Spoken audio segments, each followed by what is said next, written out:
Hello friends, आप देख रहे हैं अमित गुरुकुल क्लासेस और मैं अमित कुमार आपके सामने फिर से एक बार उपस्थित हुआ हूं कुछ नए टॉपिक्स को लेकर, जो topics competition point of view से बहुत ज़्यादा इंपॉर्टेंट है। ये सारे टॉपिक्स ऐसे टॉपिक्स हैं जिसे आप कितना बार भी पढ़ लो और तो एग्जामिनेशन हॉल में कुछ कन्फ्यूजन्स क्रिएट करते हैं। तो ये सारे टॉपिक को बार बार अच्छे तरीके से रिवीजन करना बहुत ज़रूरी होता है और ऐसे टॉपिक्स जो है, ऐसे टॉपिक से सारे एग्जामिनेशन से में कम से कम 1 या 2 नंबर में पूछे जाते ही हैं। तो चलिए, वीडियो को ज़्यादा लंबा ना करते हुए आज हम आपके सामने एक ऐसे टॉपिक को लेकर आए जिसे देखकर और पढ़कर आप भी ये फील कीजिएगा कि नहीं, ये टॉपिक कितना इंपॉर्टेंट है। जैसे कि आप देख पा रहे हैं इस वाइट बोर्ड पर लिखा हुआ है type of constitutional amendment in India. India में कॉन्स्टिट्यूशनल अमेंडमेंट कितने टाइप के होते हैं, इसके बारे में पूरी तरह, और वो जो टाइप किस किस टाइप पर और कहाँ कहाँ होता है, ये सारा चीज़ का विश्लेषण मैं इस वीडियो में करने वाला हूँ। सबसे पहले आप ये जान लीजिए कि जैसे ये type of constitutional amendment India में जो होता है आर्टिकल 368 के तहत होता है, जो जहाँ यहाँ पर लिखा हुआ है आर्टिकल 368, और ये पार्ट 20 का एक हिस्सा है।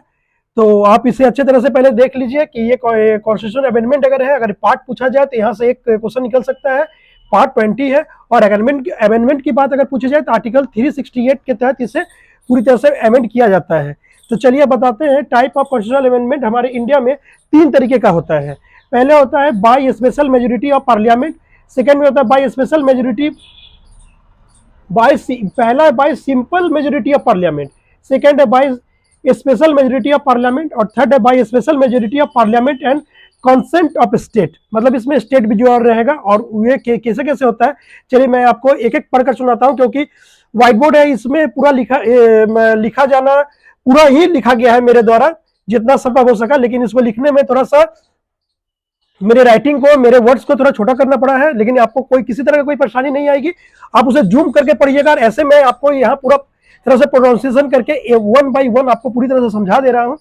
और अब मैं यहाँ से स्टार्ट करता हूँ। पहला bye simple majority of parliament में देखिए क्या है लिखा हुआ, establishment, formation, alliteration of area, boundaries and name, creation और एबुलेशन, लेजिस्लेटिव काउंसिल्स, ये जितना भी सारा चीज है किसी भी स्टेट का जो है by simple majority of parliament के तहत इसको सारे में अमेंडमेंट किया जा सकता है।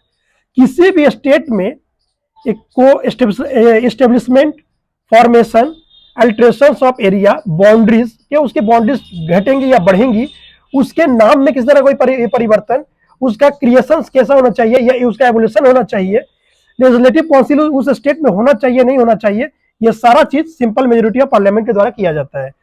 सेकंड क्या है, एलाउंस एंड इम्यूलमेंट, किसका किसका एलाउंस है, इम्यूलमेंट किसका किसका होता है, ये होता है आपका प्रेसिडेंट का, ये होता है आपका प्रेसिडेंट का, ये होता है आपका गवर्नर का, और एंड स्पीकर का एंड जजेस का।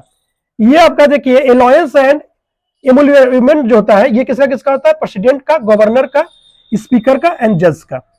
उसके बाद आइए किस चीज में होता है, salaries and allowance of MPs, MPs के जितने भी सैलरीज और अलाउंस है इन्हीं के द्वारा किया जाता है। उसके बाद क्या है, कोरम ऑफ पार्लियामेंट, पार्लियामेंट का जो कोरम होता है वो इसी के द्वारा, सिंपल मेजोरिटी के द्वारा ही होता है। उसके बाद क्या है, privilege its member and it's committee of parliament, parliament के द्वारा जितना भी कमिटी, मेंबर या प्रिविलेज जितना भी होगा सब सिंपल मेजोरिटी के द्वारा ही किया जाता है।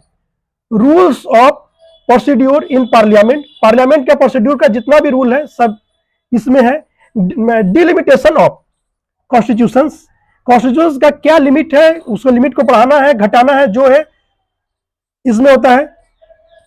सिटीजनशिप का टर्मिनेशन और एक्विजिशन, मतलब कि आपको सिटीजनशिप दिया जाना चाहिए या फिर आपका सिटीजनशिप हटा लिया जाता है, आपको टर्मिनेट कर दिया जाना चाहिए, ये इसी के तहत होता है।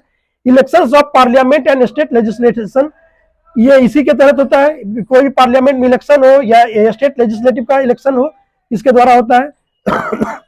ऑफिशियल लैंग्वेज का यूज, कौन से जगह पर कौन से ऑफिशियल लैंग्वेज का इस्तेमाल होगा, जो सिंपल मेजोरिटी ऑफ पार्लियामेंट के द्वारा होता है। नंबर ऑफ जजेस इन सुप्रीम कोर्ट, सुप्रीम कोर्ट में जजेस की संख्या कितनी होगी, घटेगी बढ़ेगी, पूरे का डिसीजन सिंपल मेजोरिटी के द्वारा किया जाता है। Conferment of more जुडिक्शन of supreme court, supreme court में और कितना ज्यादा जुडिक्शन का कितना एरिया को बढ़ाया जाए, उसमें क्या क्या जुडिक्शन में जोड़ा जाए घटाया जाए, वो सारा चीज जो है आपको सिंपल मेजोरिटी ऑफ पार्लियामेंट के द्वारा ही किया जाता है। चलिए सेकंड में आते हैं, by special majorities of parliament. Special majority of parliament के तहत क्या क्या किया जाता है हमारे इंडिया में कॉन्स्टिट्यूशन अमेंडमेंट, वो आप देख लीजिए। सबसे पहला है फंडामेंटल राइट्स। आप जानते हैं फंडामेंटल राइट्स जो है, फंडामेंटल राइट्स को जो स्पेशल मेजोरिटी ऑफ पार्लियामेंट के द्वारा इसको अमेंडमेंट किया जा सकता है। दूसरा क्या है, directive principles of state and policies. Directive principle of state policy का भी इसी के द्वारा किया जाता है। All others provisions which are not covered in first and third categories. First and third category में जो चीज का को कवर नहीं किया गया, वो सारे चीज का प्रोविजन आपको स्पेशल मेजोरिटीज ऑफ पार्लियामेंट के द्वारा उसमें अमेंड किया जा सकता है। अब चाहिए आइए थर्ड पर, by special majorities of parliament and consent of state, जिसमें स्टेट ऑफ पार्लियामेंट दोनों का स्पेशल मेजोरिटीज की जरूरत पड़ती है। उसमें कौन कौन सा आता है वो आप देख लीजिए। Supreme court and high court. Supreme court and high court में जितने भी तरह के अमेंडमेंट किए जाएंगे या जितने भी तरह के चीज होगा, वो जो है आपको स्पेशल मेजोरिटी ऑफ इसके तहत आपको किया जा सकता है। Representation of states in parliament, power of parliament to amend the constitution and its procedure, article 360 itself. इसका कहने का मतलब है कि आर्टिकल 360 या इससे जुड़ा हुआ कॉन्स्टिट्यूशन में किसी भी तरह का प्रोसीड्यूर या किसी भी तरह का अमेंडमेंट करने का पावर पार्लियामेंट को दिया जाता है इस स्पेशल मेजोरिटी के तहत। Any of the lists of 7 schedule में जितना भी लिस्ट है इसमें अमेंड किया जा सकता है।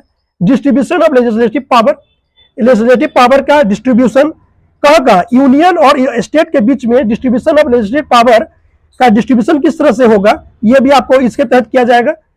Election of president and it's manner, election president का जो इलेक्शन होता है, चुनाव होता है, और उसके जितने भी चुनावी प्रक्रिया का जो समापन होता है इसी के तहत किया जाता है। और the extent of executive power of union and the states, माने यूनियन और स्टेट के जितने भी एग्जीक्यूटिव पावर को एक्सटेंड करना है या जो भी चीज करना है special majority of parliament and consent of state के द्वारा ही किया जाता है। तो ये है इंडिया में कॉन्स्टिट्यूशन अमेंडमेंट करने के 3 तरीके। बस ये तीनों तरीके से ही हमारे देश में जो है कॉन्स्टिट्यूशन अमेंडमेंट किया जाता है, जो पार्ट 20 में दिया हुआ है आर्टिकल 368 में।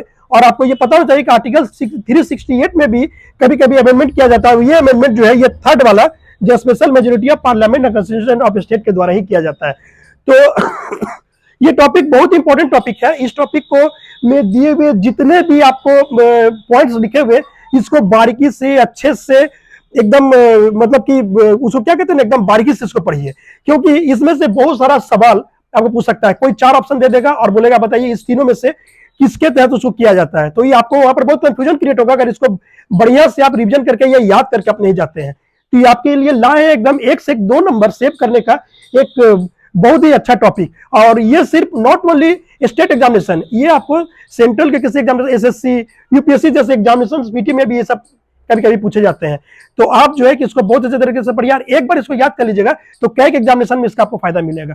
तो चलिए बने रहिए इस वीडियो में और देखते रहिए। और अभी तक अगर लाइक सब्सक्राइब अगर नहीं किए तो लाइक सब्सक्राइब कर दीजिए, क्योंकि जैसे मैं कोई नया वीडियो अपलोड करूंगा तो आपके पास एक नोटिफिकेशन जल्द से जल्द पहुंच जाए।